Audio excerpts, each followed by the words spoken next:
What's up, I'm Matt Wong, aka Sit Down, and this is Halo 5 Meta.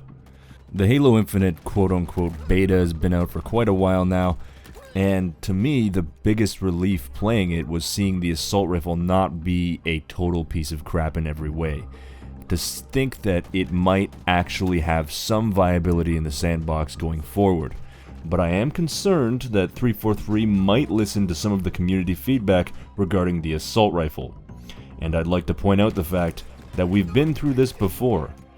Back when Halo 5 was releasing, there was a lot of controversy over the two spawn weapons, with people claiming the assault rifle was overpowered very early into the game's lifespan. If you spent any amount of time playing Halo 5, I'm sure you know that these people were wrong. Very obviously wrong. People may have used the assault rifle early on, but once people got the hang of it, and when the sweatier players started dominating the servers, it became obvious that the Magnum outperformed it in almost every situation. If you even dare to try to use the assault rifle, be prepared to be melted in under a second by Magnum users. So why am I telling you this? Well, we're seeing the same thing happening with Halo Infinite, now with the sidekick versus the assault rifle.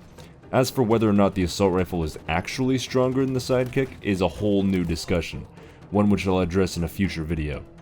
What I want to talk about right now, though, is what exactly happened with the Halo 5 assault rifle. Because on paper, it looks like it should fit right into the sandbox, and it kinda did, although it was still overshadowed by the Magnum even in its prime.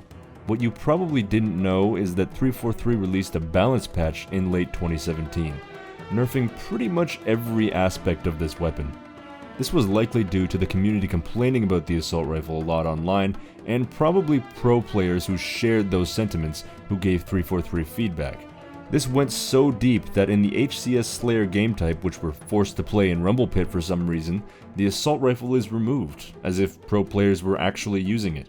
As for the specifics of the nerf, 343 claims that their goal, and I'm quoting them here, was to tweak the assault rifle so it requires more deliberate aim and reward skillful use, which is developer talk for, we're gonna make this thing way harder to aim. There are two things they did to achieve this goal. First, they reduced the reticle size as well as aim assist and bullet magnetism to be more in line with the Magnum, and therefore much harder to aim. Second, they increased bloom, discouraging players from holding down the trigger at mid-range.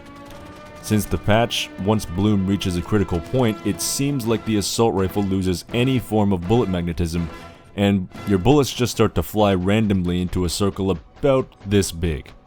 This means that either you have to be so close to your target that it fills up the whole circle, or you have to let off the trigger after about 7 or 8 shots. Because if you dare to rely on RNG, you will get screwed. Even at ranges as short as 15 meters, I've dumped my entire magazine on full auto, with more or less perfect aim, without killing the target. Now that, by itself, doesn't make the weapon terrible. As long as the kill time is still relatively good, you could still make it work.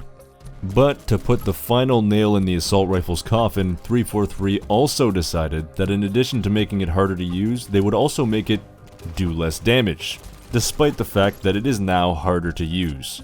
Pre-patch it took 9 shots to pop shields, it now takes 12. You used to get a bleed-through beatdown after 6 shots, you now need 8. With headshots, it used to kill in 12 shots, now you need 13. And with body shots, it used to kill in 15 shots, now you need 20. Because of that, you see an obvious increase in kill time in any scenario, which is really bad. But the general theme of this is to punish you more for making mistakes.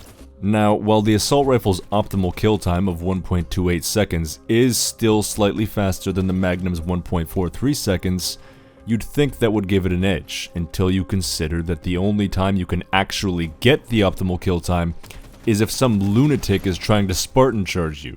Under any normal circumstances, you will be missing shots, or at least bursting because of the bloom.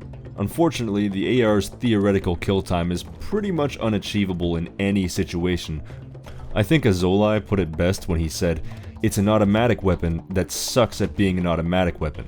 The bloom on this thing is so high that even in its intended range, it struggles to land headshots unless you fire in bursts of under 8 bullets.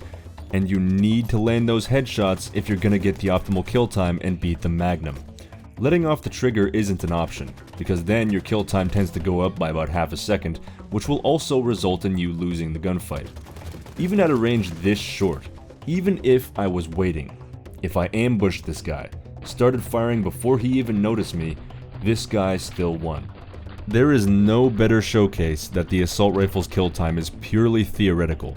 You almost never actually get it unless you're really lucky, or you're so close that you're basically shoving your barrel down his throat. Even in the assault rifle's intended range, it just doesn't perform. And if it's that bad at the range it's supposed to have an advantage, imagine how bad it is as you get further away. So let's just pretend for a second that the assault rifle outperforms the Magnum at close range. It doesn't, but let's just pretend that it does for argument's sake. I've talked before about how the maps in Halo 5 tend to promote the Magnum's playstyle, with 30 to 40 meter wide open spaces between pieces of cover. Perfect for the Magnum, but shit for any shorter range weapons. That's a problem in and of itself, but there's always the people who think you can just crouch walk to stay off the radar and ambush people as they move into your space. The issue with this is that Halo 5's advanced movement system really benefits Magnum users. Even if you make a mistake and engage someone in an uncomfortable range, you can just use your thruster pack to quickly distance yourself before they can kill you. At a distance of only 3 meters, which is about as close as you're ever gonna get, if I jump and thruster pack away, I can get to a distance of 20 meters almost instantly. As the CQC player, you could chase them, but then you're taking a big risk. For one, backing around a corner gives them the opportunity to nade spam in most situations, but even if they can't, if they thruster into an open space, they'll have backup more often than not. So if you chase after them, you're probably just gonna get yourself killed. That's what makes automatic weapons so high risk. But the fact is that thruster pack is your get out of jail free card. If you're caught in a situation where you're at a disadvantage, just thruster away, and hope your teammates can bail you out. Of course, that's assuming the assault rifle actually has an advantage up close, which it doesn't. In the assault rifle's case, you're more just struggling to stay at a range where you're not completely useless, and then praying the other guy panics and misses enough of his shots for you to win. But sadly, if you run into a good enough player, you won't ever win, even if you position yourself perfectly, even if your aim is robotically perfect. At the end of the day, Halo 5 was and is dominated by Magnums. And because it's so strong, there's really no place for the AR in the sandbox. Let me know what you think of this in the comments. If you still don't believe me, make sure to check out the previous episode I did on the Magnum. It sheds a lot of light on the hidden absurdity of that weapon. And as always, if you enjoy this kind of content, make sure to follow me on Twitter and join my Discord server for updates. I also have a Patreon if you're at all interested in that. That's it for this video, and I'll see you again next time.